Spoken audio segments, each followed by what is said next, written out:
Welcome back. I said in my last top 20 that certain Are You Afraid of the Dark episodes still hold up and are still good, while others don't stand the test of time. And I compared the movies. That was the segue. Yes, the segue into this top 10, which is the top 10 scary movies that don't stand the test of time. And this idea was given to me by my buddy Zach. So Zach, if you're watching this, thanks for the idea on this one. And number 10 on my list is A Nightmare on Elm Street 4. You thought I was going to say the original, you're going to get pissed off for a second. No, I watched this one when I was like 8. And I thought this was going to be really scary. Oh no, I can't watch the movie. Oh no, it's going to be scary. And I watched it again when I was a few years older. And I was just watching going, why did I think this was going to be scary? And this is kind of stupid. Yeah, it used to be something that I thought was going to be scary. And then I watched it again and I was like, man, what was wrong with me? That's these scarier TV shows. And so this is definitely a movie that, yeah, I don't know why I was scared. I thought it was going to be scary. Speaking of fourth movies in a list, in a series, number 9 is Halloween 4. After the third Halloween movie that didn't have Michael Myers in it, and people were like, where's Michael Myers? We want Michael Myers back.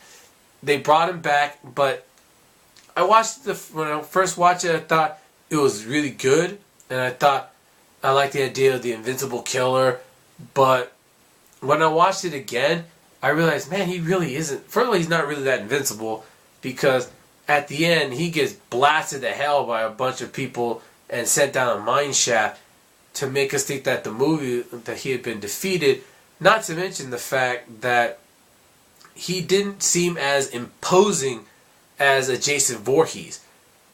And so it wasn't as good as the Friday the 13th movies. Not to mention, the thing that really sticks out to me as why the movie doesn't stand up is that the ending sets up something that we're going to see in a future movie but never happens.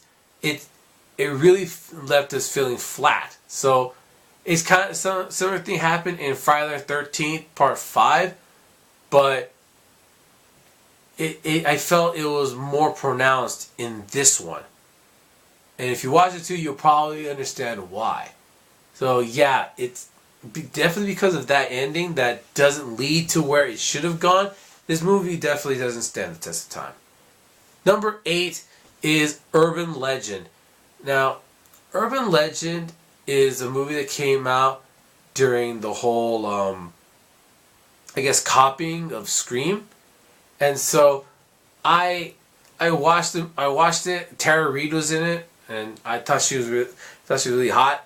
And then don't need to talk about all that. But I thought the movie was going to be interesting. I thought it was a nice little take on all these different urban legends that a lot of us have heard, and just making them basically real. Even the whole person in the backseat of the car, to the person getting their kidney taken out and waking up in a bathtub full of ice. But when I watched it again, even a few months later, I realized that the movie,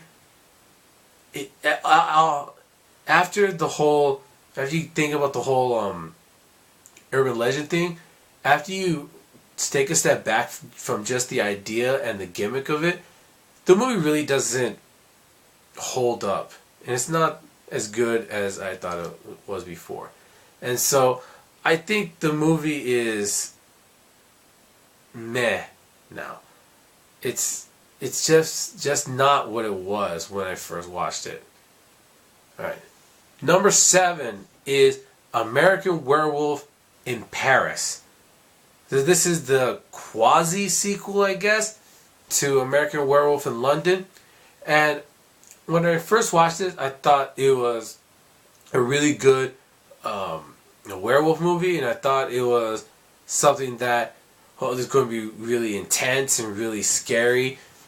And there are a couple of moments that are good, but for the most part, it's especially when they do the whole romance element between the guy and the girl in the movie, who she basically infected him with the whole werewolfism of lycanthropy. Sorry. Once they tried to do that whole thing, it started going downhill after I watched this second time.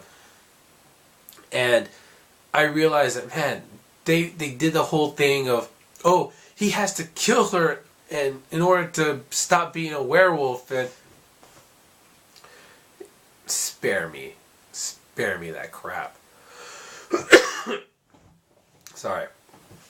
Yeah, so I didn't think it was going to be I didn't realize it was going to be that way, and then once I watched it again and saw that part of it, I was like, no, this movie isn't as good as I thought it was. Number 6 is Leprechaun. This is not a movie I watched. That I thought was good. It was just that it was a movie that a lot of people would watch before, and they thought that it was a good, scary movie, but it's a leprechaun. And he doesn't really have a lot of power in it in the first Leprechaun movie. It's rather stupid. The only thing really noteworthy about this movie is that Jennifer Aniston is in it long before she became part of Friends and was a movie star in her own right. So, yeah, it's like, I think her first movie role was in Leprechaun, and the movie itself is pretty terrible. Yeah, it sucks. And people had told me, yeah, I watched it when I was younger, I liked it. But then when I got to watch it, I was like, why did you like this? This sucks. Yeah, that's just me. So, that's it for part 1. Now, we're going to go to a commercial break in between parts 1 and 2. Unless you're watching this like months afterwards, and you don't have to do that. But I want to take a quick commercial break. We're going to switch over to a different type of video, and then we're going to switch back to this top 10. So until then, later.